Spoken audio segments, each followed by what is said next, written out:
صلی علی محمد۔ جو حضرات باہر ہیں اگر ان تک میری آواز پہنچ رہی ہے تو میری ان سے گزارش ہے کہ وہ تشریف لے آئیں فرشی مجلس پر۔ مجلس کا آغاز ہونے جا رہا ہے۔ ایک مرتبہ مل جل کر آپ حضرات آواز بلند نعرہ صلوات پڑھیں آل محمد پر۔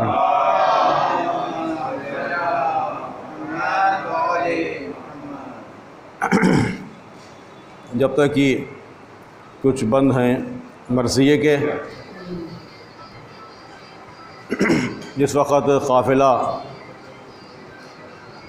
رہا ہو کر کے مدینے پہنچنے لگا اور بشیر نے آواز دی، اس وقت جناب صغرا اور جناب ام المنین کی ان کیفیت کو بیان کرتے ہوئے اس طریقے سے مرثیے میں بیان کیا کہ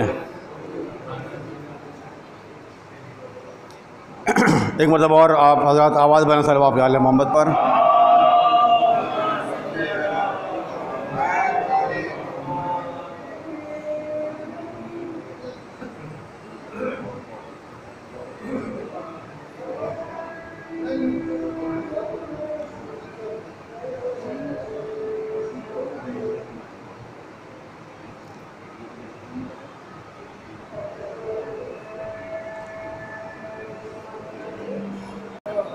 لٹ کر پھر وطن کو بڑے بے نصیب ہیں، لٹ کر پھرے وطن کو بڑے بے نصیب ہیں، کس حال سے ہیں حبیب خدا کے حبیب ہیں، بے کس ہیں سوگوار امام غریب ہیں، ارے حضرت کے بعد چین کی شکلیں بگڑ گئیں، شہزادیاں غضب کے تباہی میں پڑ گئیں، شہزادیاں غضب کی تباہی میں پڑ گئیں، سب شہر میں عجیب تلا تم ہے جا بجا۔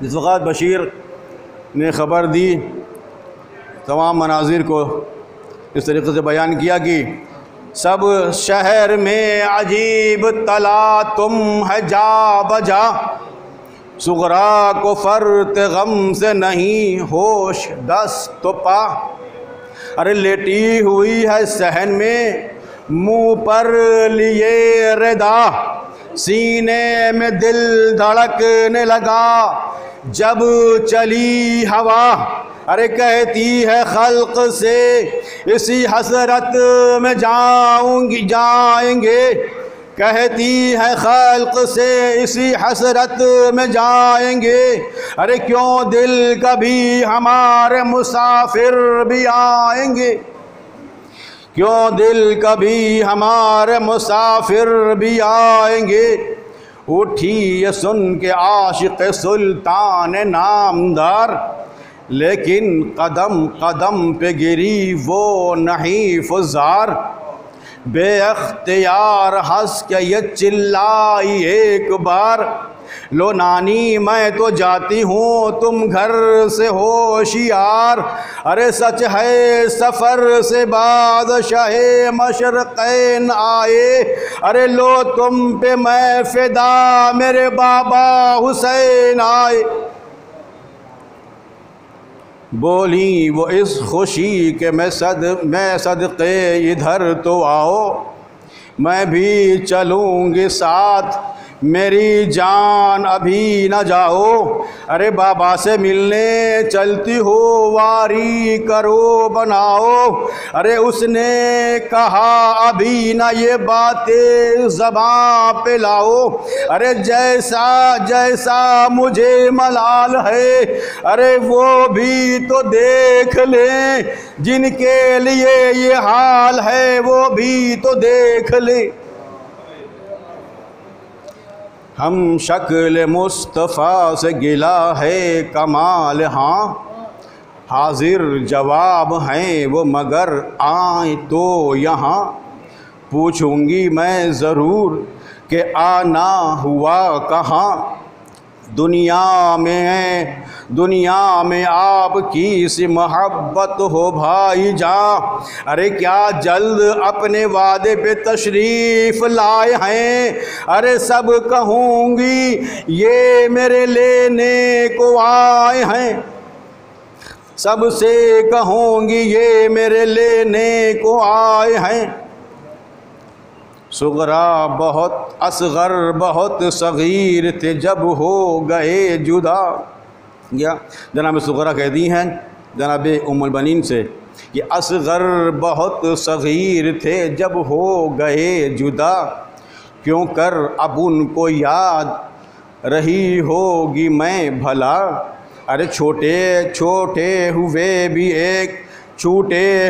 بھی ایک زمانہ گزر گیا، ارے نام خدا اب آ گئی ہوگی سمجھ ذرا، ارے خواہر کے سمت ہاتھ اٹھاتے ہیں یا نہیں، ارے دیکھے ہماری گودی میں آتے ہیں یا نہیں، دیکھیں ہماری گودی میں آتے ہیں یا نہیں، ناگہ پکار کر کوئی رویا میان راہ، کہنے لگے یہ آج سے حضرت کے خیر خواہ، کیا ہو گیا بیان تو کر بندہ الہ، ارے بولا وہ سر کو پیٹ کے یسرب ہوا تباہ، ارے سر پیٹو ماجرا یہ جہاں میں عجب ہوا، سر پیٹو ماجرا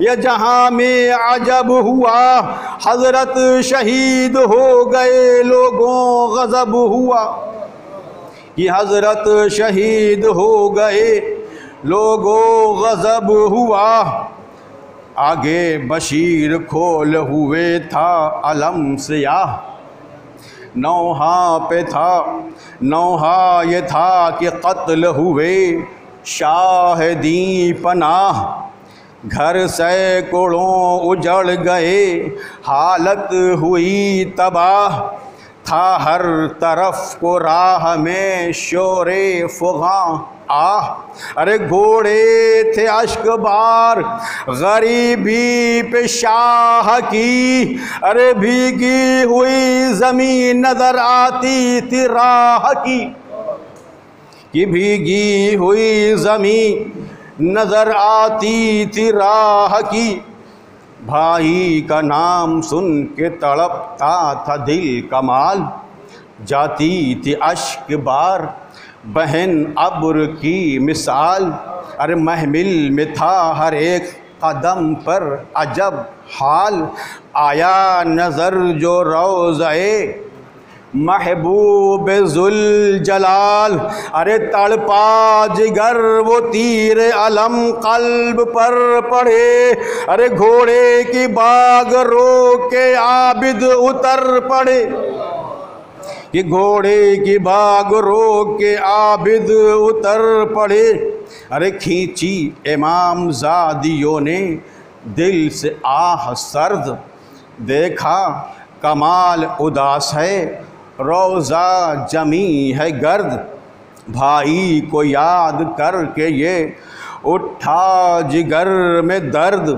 صدمے سے ہو گیا رخ زینب تمام زرد، ارے راشا میں اشک دیدہ پرنوم پر پرنم سے بہہ گئے، راشا میں اشک دیدہ پرنم سے بہہ گئے، ارے دل تھامنے کو ہاتھ بھی اٹھ اٹھ کے رہ گئے، دل تھامنے کو ہاتھ بھی اٹھ اٹھ کے رہ گئے، ناقہ سے بس اتر کے اسی جاں ٹھہر گئیں، ناقہ سے بس اتر کے اسی جاں ٹھہر گئیں، ارے چلیے پھوپھی یہ کہنے لگے عابد حزین، فرمایا کیا چلوں کہ امام زمن نہیں، ارے کس منہ سے جاؤں نانا کے روزے کے میں قریب،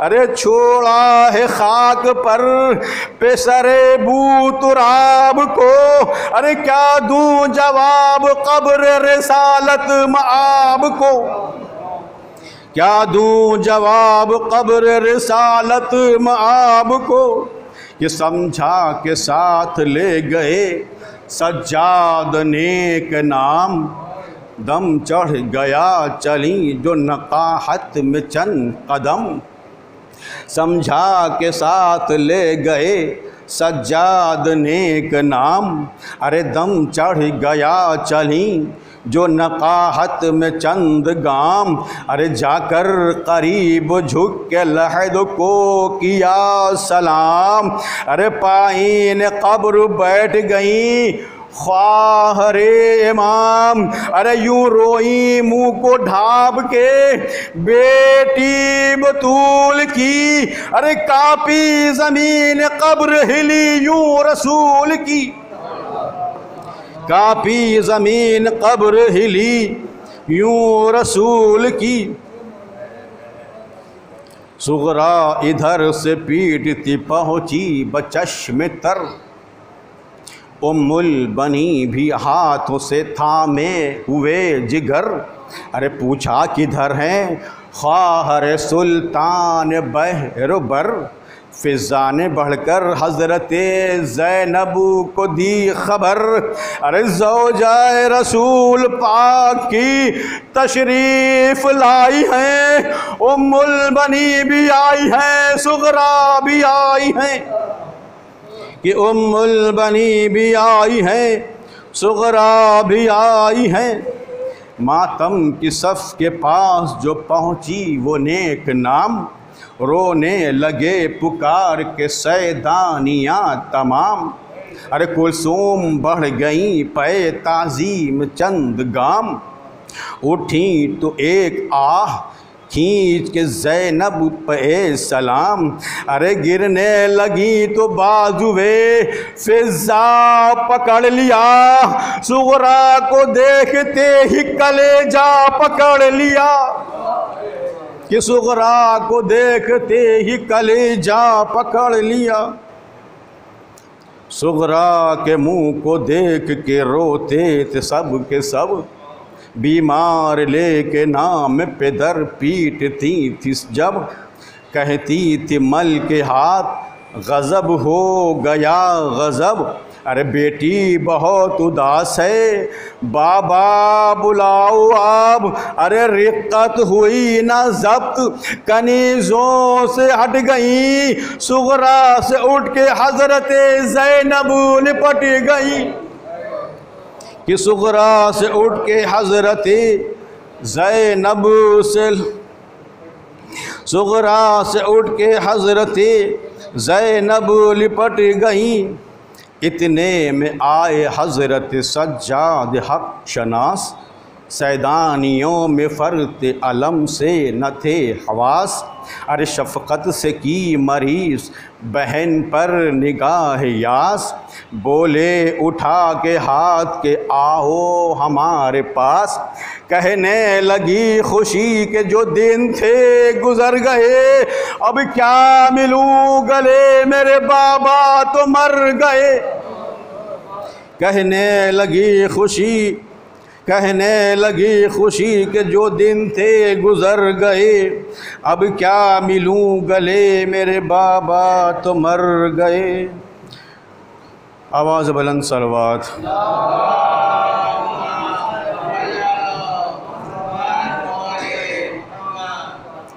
آئیے میں بہت ہی ادب و احترام سے جناب مولانا صاحب کو میں التماس کرتا ہوں تشریف لائے ممبر پر اور اپنے علم بیان سے مومنین کے قلوب کو تازہ کریں۔ آواز میں صلوات۔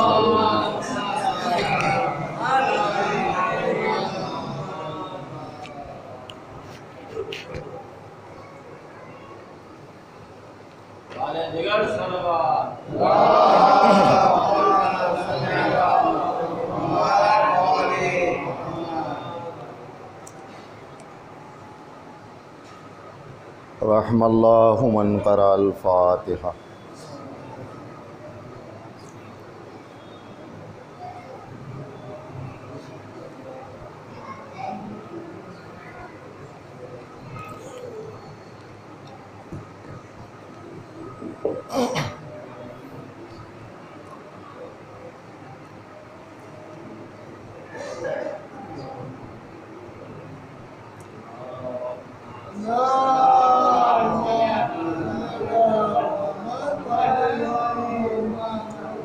اعوذ باللہ من الشیطان اللعین الرجیم، بسم اللہ الرحمن الرحیم، الحمد للہ الذی ہدانا لہذا وما كنا لنهتدي لولا أن هدانا الله لقد جاءت رسل ربنا بالحق والصلاة والسلام على نبينا حبيب قلوبنا طبيب نفوسنا شفيع ذنوبنا سیدنا و مولانا ابی القاسم محمد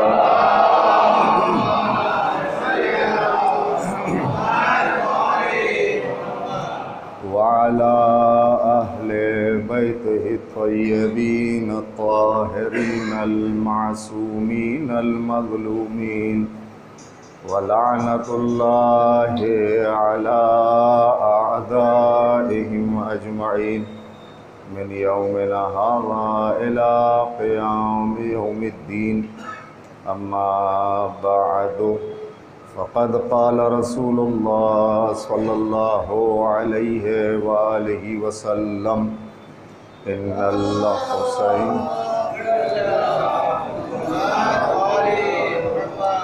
إن الحسين مصباح الهدى وسفينة النجاة۔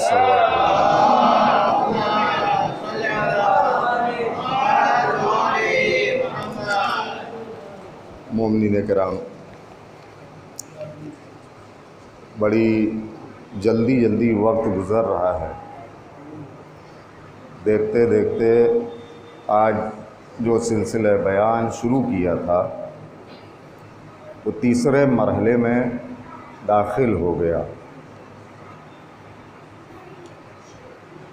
ان مجالس میں کوشش اس بات کی ہے کہ یہ 2 مہینے سے جو مسلسل ہم نے عزائے امام حسین علیہ السلام کا اہتمام کیا ہے، تو کیوں نہ اس ایام کے جاتے جاتے ہم اپنے اندر کچھ ایسی صفت پیدا کر لیں، ہم اپنے اندر کردار کی کچھ ایسی خوشبو پیدا کر لیں کہ جس سے کربلا والوں کا کردار لوگوں کو سمجھ میں آنے لگے۔ لہذا مسلسل میں نے آپ کے سامنے عرض کیا کہ حسین ہدایت کے چراغ اور سفینہ نجات ہے، نجات کی کشتی ہیں، اور امام حسین ہوں یا نہ ہوں اس کائنات میں مگر چراغ ہدایت بھی ہیں اور نجات کی کشتی بھی ہے۔ اور جو کر رہے ہیں نجات کی کشتی بھی ہیں، اس لیے کہ ہمارے اور آپ کے 5ویں امام محمد باقر علیہ السلام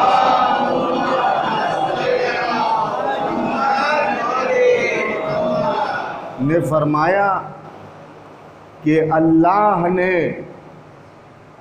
امام حسین علیہ السلام کی قربانی کا عوض دیا، بدلہ دیا۔ 3 چیزیں امام نے بیان کی ہیں۔ ایک یہ ہے کہ جس خاک میں ان کا خون ملا اس خاک کو شفا عطا کی ہے۔ دوسرے یہ کہ زیر قبہ امام حسین علیہ السلام دعا کی استجابت، قبولیت دعا، کہ آپ کی دعا اگر قبول نہ ہو رہی ہو، اگر آپ کو نصیب ہو جائے جانا کربلا، اور اللہ ہم سب کو نصیب کرے کہ زیر قبہ امام حسین جہاں قبر امام حسین علیہ السلام ہے، وہاں پر اگر دعا کرو گے تو وہ دعا کی ضمانت ہے کہ وہ قبول ہوگی، اس میں کوئی شک اور شبہ نہیں ہے۔ کیوں؟ اس لیے کہ امام فرما رہے ہیں اللہ نے یہ عوض دیا ہے امام مظلوم کو۔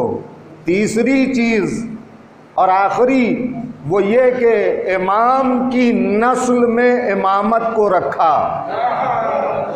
اب یہیں سے سمجھ لیجئے حسین چراغ ہدایت بھی ہیں، کشتی نجات بھی ہیں، اس لیے کہ جب تک امامت کا سلسلہ نسل حسین میں باقی رہے گا تب تک یہ ہدایت کا چراغ جلتا رہے گا، کشتی رواں دواں رہے گی۔ اب جو بھی نجات چاہتا ہے وہ اس کشتی میں کربلا کی سوار ہو جائے، لہذا اسے نجات مل جائے گی۔ اور کر رہے ہیں تو میں نے ایک چیز آپ کے سامنے عرض کی تھی کہ خاک کربلا، کربلا پر کربلا کے اثرات، خاک کربلا کی اہمیت یہ ہے کہ امام مظلوم نے جب شہادت پائی، اور شہادت کے بعد میں ربط دینا چاہ رہا ہوں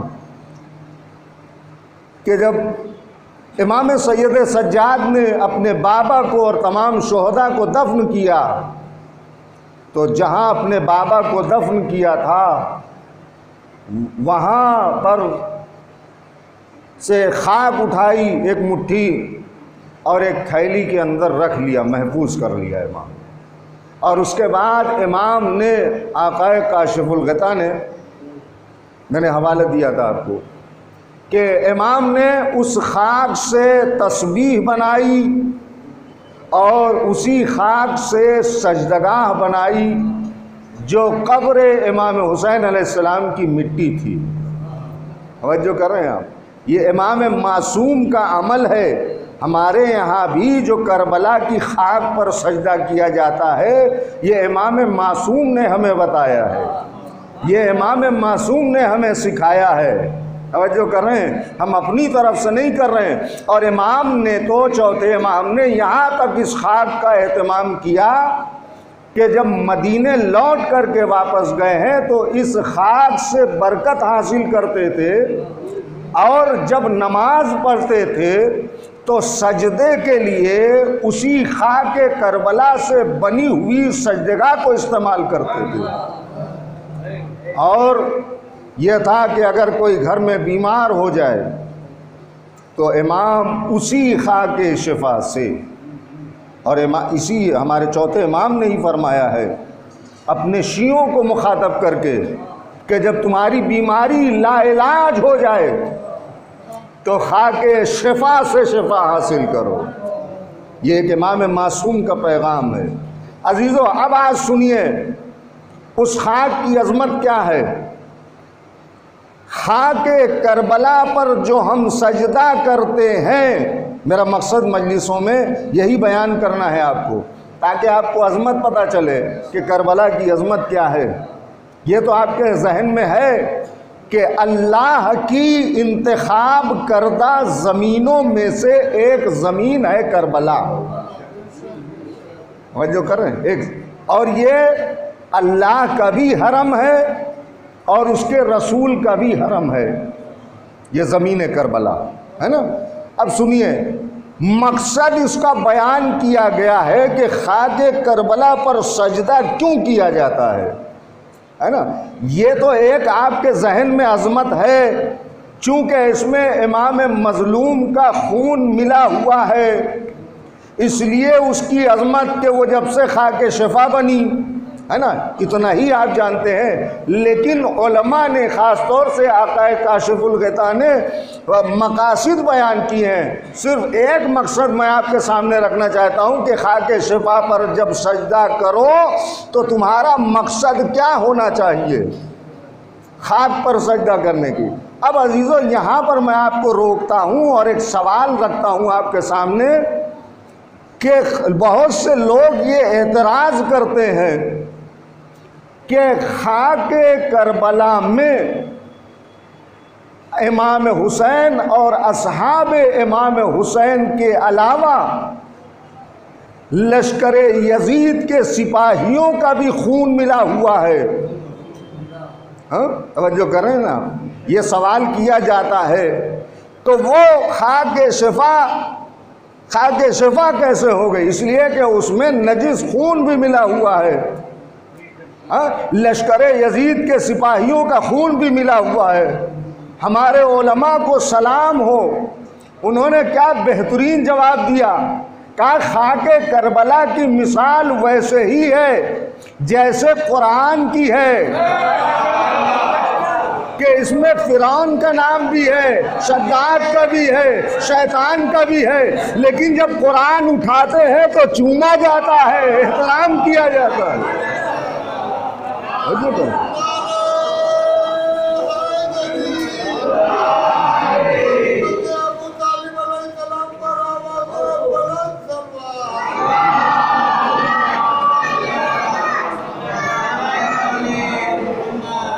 اور کر رہے ہیں یہ باتیں آپ کے ذہنوں میں رہنا چاہیے۔ ہاں بالکل ویسے ہی خاک کربلا کا احترام ہے۔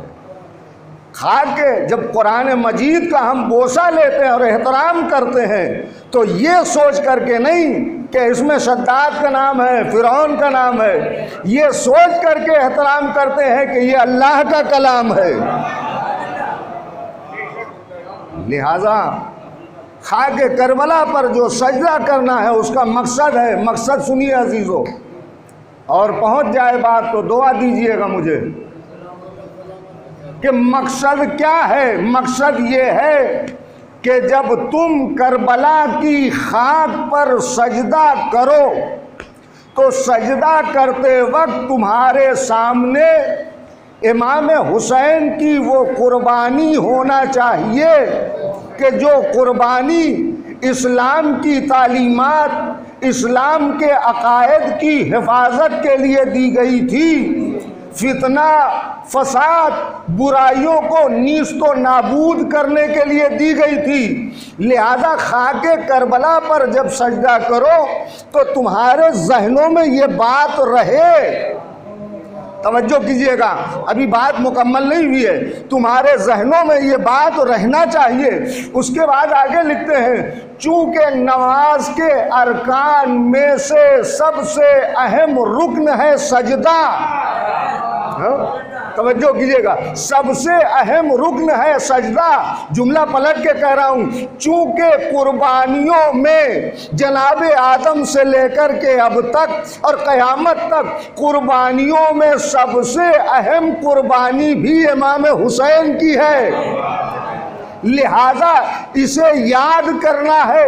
مگر کہاں اس جگہ جہاں تم سجدے کی حالت میں ہو، جو نماز کے ارکان میں سے سب سے اہم رکن ہے، اور حدیث یہ کہتی ہے کہ جب انسان سجدے کی حالت میں ہوتا ہے تو اس وقت وہ اپنے خدا سے بہت زیادہ قریب ہوتا ہے، بہت زیادہ قریب ہوتا ہے۔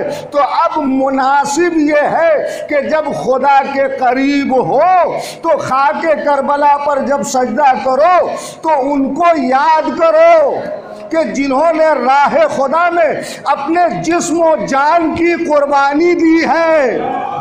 توجہ کیجئے گا، ابھی بات مکمل نہیں ہے۔ جنہوں نے اپنے جسم و جان کی راہ خدا میں قربانی دی ہے انہیں سجدے کی حالت میں یاد کرو۔ اس کا فائدہ کیا ہوگا؟ علماء نے بیان کیا اس کا فائدہ یہ ہوگا کہ تمہارے اندر خاکساری پیدا ہوگی، تمہارے اندر انکساری کے جذبات پیدا ہوں گے، اور ایسے جذبات پیدا ہوں گے کہ یہ دنیا کی لذتیں، یہ دنیا کی خواہشیں، یہ ساری کی ساری تمہاری نظروں میں ذلیل ہو کر کے رہ جائیں گی۔ جو کر رہے ہو عزیزو، اس کلام میں بڑی معنویت ہے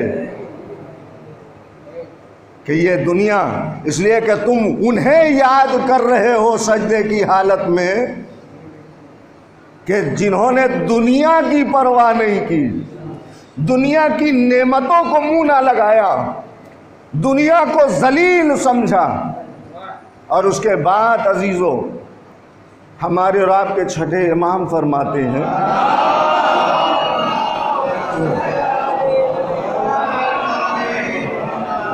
سنیے عزیزو، ہمارے اور آپ کے امام فرماتے ہیں،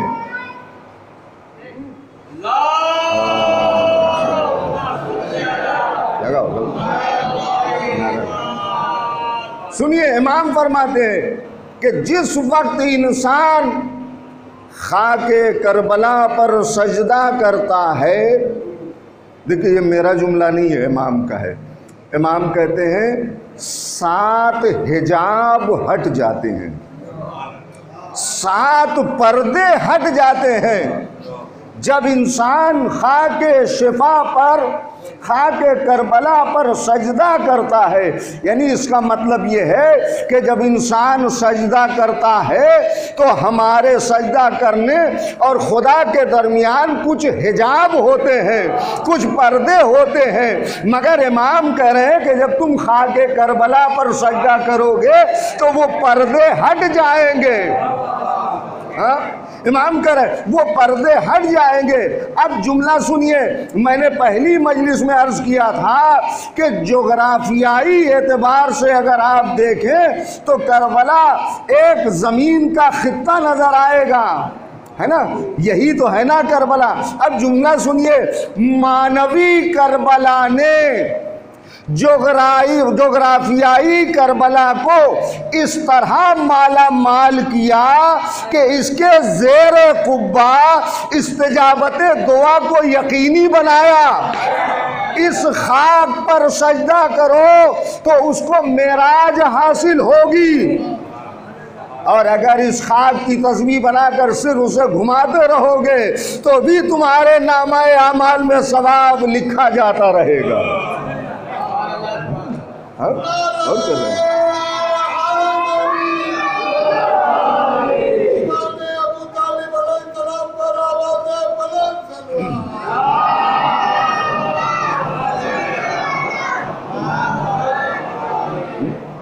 یہ ہے معنوی کربلا، جس نے جغرافیائی کربلا کی قسمت کو بدل دیا۔ اور جو کر رہے ہیں قسمت کو بدل دیا۔ کل ایک جملہ میں نے آپ کے سامنے عرض کیا تھا، یاد ہے آپ کو، کہ خاک شفا کی بنی ہوئی تسبیح کو اپنے ساتھ رکھنے کی عادت ڈالیے۔ یہ چائنا کی بنی ہوئی تسبیح کی عادت چھوڑیے، ورنہ چائنا جیسے ہو جائیں گے۔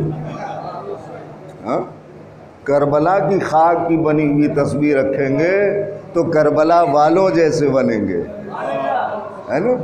لہذا عادت ڈالو، اور میں نے کہا نا اس کی برکتیں ہیں، اگر آپ جیب میں بھی رکھے رہیں گے تو اس کی برکتیں ہیں، اور بہت ساری چیزیں ہیں اس کے ساتھ عزیزو۔ بہت سے گناہ کی طرف بڑھنے والے قدم سے یہ تسبیح تمہیں روک دے گی، ہے نا فائدہ۔ لہذا اس کی عادت ڈالیے۔ اور جب شفا امام نے کہا ہے کہ اس خاک کربلا سے شفا حاصل کرو، اپنے بیماروں کا علاج کرو، تو اسے کھانا ہے، مگر کتنی مقدار میں کھانا ہے؟ کہا چنے کے برابر، چنے کی جو مقدار ہے نا بس اس کے برابر آپ کو شفا کی نیت سے کھانا ہے، اور یہ کہہ کر کے کھانا ہے۔ دعا امام نے تعلیم کی ہے، کامل الزیارات ایک کتاب ہے، اس میں آپ جا کے پڑھیے، باقاعدہ یہ تعلیم دی گئی ہے کہ پروردگار تجھے اس تربت امام حسین کا واسطہ ہے کہ مجھے اس بیماری سے شفا دے۔ اور کر رہے ہیں آپ اب بتائیے اگر فیض امام حسین کا پہنچ رہا ہے ہاں تو ہدایت کا چراغ روشن ہے یا نہیں ہے؟ ہاں؟ اور یہ فیض ہر کسی تک پہنچ رہا ہے، نہ کسی مذہب کی قید ہے نہ کسی ملت کی قید ہے، ہر کوئی فیض یاب ہو رہا ہے۔ آپ نے کہا کہ مولانا فلاں ہندو ہے مگر وہ بڑی عقیدت رکھتا ہے، کیوں؟ کہا کہ اس کے وہاں اولاد نہیں ہو رہی تھی، اس نے دعا کی، امام حسین نے اسے اولاد عطا کر دی، اب یہ بڑا عقیدت مند ہو گیا امام حسین۔ تو فیض جاری ہے یا نہیں جاری ہے؟ یہ فیض جاری ہونا بتا رہا ہے کہ ہدایت کا چراغ آج بھی حسین کا روشن ہے، منور ہے عزیزو، اور اس چراغ کو کوئی بجھا نہیں سکتا ہے۔ اور عزیزو اب سنیے آپ، کربلا جو جغرافیائی کربلا ہے اس کا لحاظ سے کیا کرنا چاہیے؟ ہمیں اس خاک پر سجدہ کرنا چاہیے، اس خاک کی بنی ہوئی تسبیح کا ورد کرنا چاہیے۔ اور کیا کرنا چاہیے؟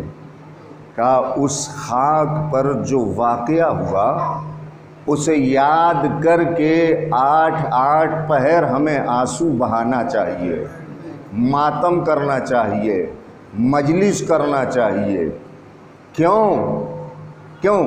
تاکہ انسانی اور فطری جذبات کا اظہار ہو جائے۔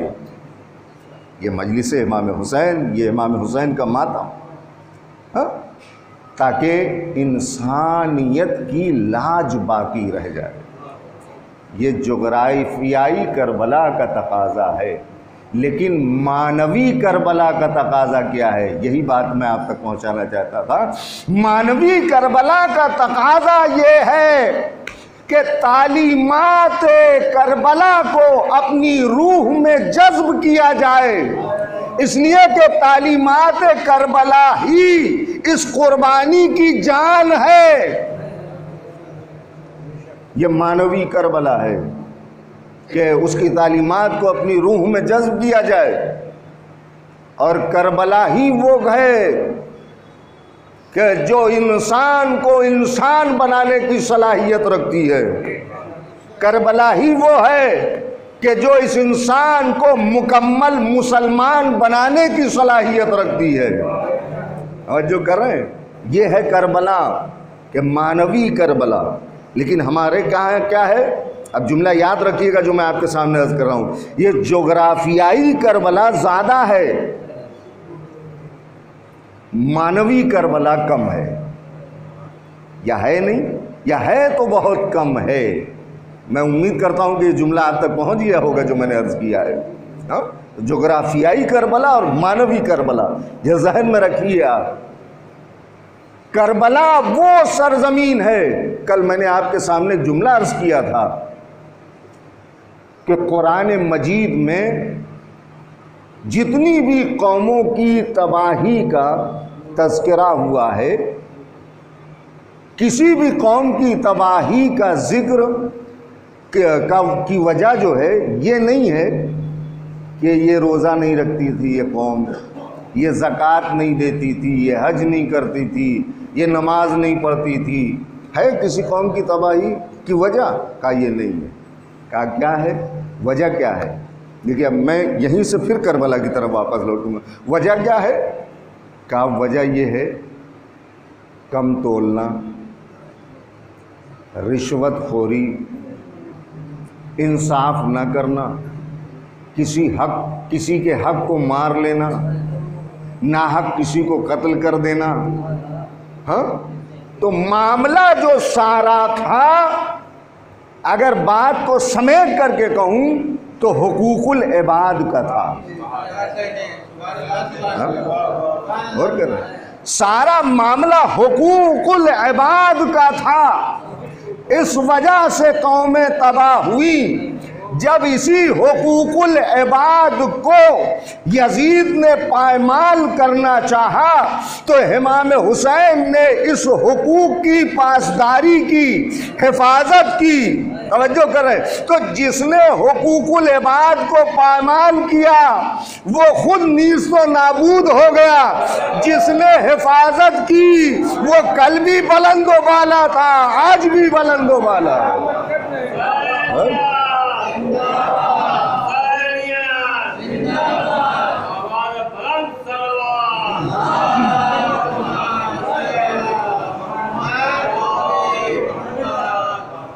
اور کیا ہم نے سارا معاملہ حقوق العباد کا ہے۔ آج دنیا میں جو بھی اختلافات ہیں، جو بھی نفرتیں ہیں، جو بھی دوریاں ہیں، جو بھی اختلافات، جو بھی لڑائی جھگڑے، اگر آپ ان سب کا سروے کریں، تحقیق کریں تو آپ کے سامنے یہی بات آئے گی کہ معاملہ کچھ نہیں ہے، صرف اور صرف حقوق العباد کا ہے۔ حقوق العباد کھل کے میں کہوں اپنے بچوں کے لیے، اپنے بھائیوں کے لیے، یعنی جس کا جو حق ہے وہ ادا کیا جائے تو معاشرہ پرامن رہے گا۔ معاشرے میں، دنیا میں خلفشار، انتشار جبھی پیدا ہوتا ہے جب کسی اللہ کے بندے کا حق دبایا جاتا ہے نا۔ آج آپ دیکھیے رشتہ داروں میں اختلاف،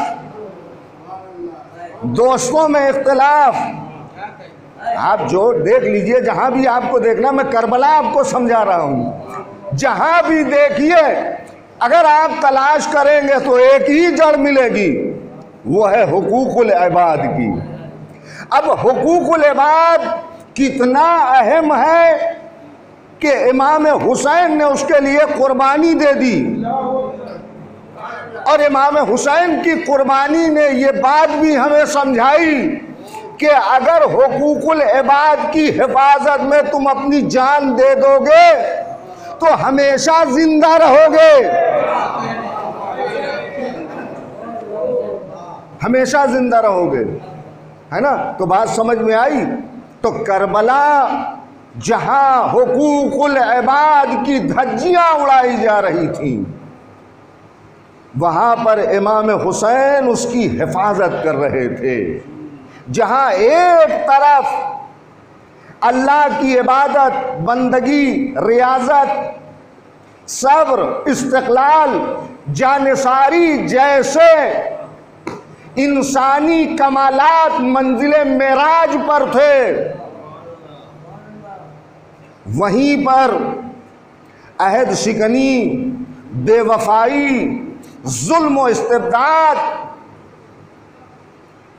جیسے روح فرسا واقعات اور مناظر دنیا دیکھ رہی تھی، ہے نا۔ دونوں پہلو ہے یا نہیں ہے؟ عزیزو، آپ یہ تو سوچئے کربلا کے اگر ماننے والے ہیں کہ کربلا سے بڑی مصیبت کہاں تھی۔ کربلا کا جو میدان تھا وہاں جیسی مصیبت، اذیت، تکلیف کہاں ہو سکتی ہے۔ آج ہمارے سماج میں کربلا آپ کو سمجھا رہا ہوں، آج ہمارے سماج میں لوگ اپنی ذمہ داریوں سے اس طریقے سے دامن جھاڑ کر کے اٹھ جاتے ہیں کہ مولانا کیا کریں، ہماری یہ مجبوری ہے نا۔ کسی نہ کسی بہانے سے ہر کوئی اپنے دامن کو ذمہ داریوں سے جھاڑ لیتا ہے، کہیں پر حالات کا حوالہ دیتا ہے، کبھی معاملات کا حوالہ دیتا ہے، ہاں، کبھی احباب کا حوالہ دیتا ہے، کبھی رشتہ داری کا حوالہ دیتا ہے، نہ جانے کون کون بہانے سے انسان اپنی ذمہ داریوں سے ہاتھ اٹھا لیتا ہے۔ لیکن عزیزوں، اگر بگڑے ہوئے حالات کو دیکھ کر کے ذمہ داریوں سے ہاتھ اٹھا رہے ہو تو تم کربلا کے ماننے والے نہیں ہو، اس لیے کہ امام حسین نے بگڑے ہوئے حالات میں بھی ہر ایک حق کو ادا کیا ہے اور ویسے ہی ادا کیا ہے کہ جیسے ادا کیا جانا چاہیے تھا۔ یہ ہے کربلا۔ لیکن ایک طرف جہاں دھجیاں اڑائی جا رہی تھیں اتنی کہ وہ حرم خدا کہ جو لوگوں کے لیے جائے امن تھا، جائے سکون تھا، اس امن کی جگہ میں، سکون کی جگہ میں حسین کے لیے عرصہ حیات کو تنگ کر دیا گیا، اور اتنا تنگ کیا گیا کہ دیکھیے یہ ایک مہمان کی حیثیت سے ہیں، مہمان، اتنا تنگ کیا گیا کہ امام کو حج کو عمرہ میں تبدیل کرنا پڑا، حج کو عمرہ۔ اور کیوں نہ امام حج کو عمرہ میں تبدیل کر کے کوفے کی طرف روانہ ہو جاتے، اس لیے کہ یہ پیغمبر امن و امان کا نواسہ تھا، لہذا مکے والوں کو امن و امان اور سکون کی زندگی تو دے گیا، مگر خود مکے سے روانہ ہو گیا کہ لو ہم تمہیں امن و سکون عطا کر رہے ہیں، اگر ہماری وجہ سے یہاں انتشار پیدا ہونے والا ہے تو ہم تمہیں سکون دے کر کے جا رہے ہیں، امن دے کر کے جا رہے ہیں، ہے نا؟ یہی ہے نا، امام حسین نے مکہ کو چھوڑ دیا مگر امن و سکون دے کر کے چھوڑا۔ جو کام میزبانوں کا تھا وہ کام مہمان ادا کر کے جا رہا ہے نا عزیزوں؟ صرف اتنا ہی نہیں، صرف اتنا ہی نہیں، امام حسین نے یہاں تک کہ مہمانوں کے حقوق کو بھی ادا کیا ہے، مہمانوں کے حقوق کو۔ اب یہاں سے آپ سوچئے کہ کربلا کتنی بلند ہے، کربلا کا معیار کیا ہے، اور حقوق تو چھوڑیے، جو مہمانوں کا حق ہے اسے بھی ادا کیا امام نے، اور کیسے ادا کیا؟ عزیزوں میں اپنی گفتگو کو سمیٹتا ہوں، باتیں تو بہت ہیں کہنے کے لیے، کہ وہ کربلا کہ جب امام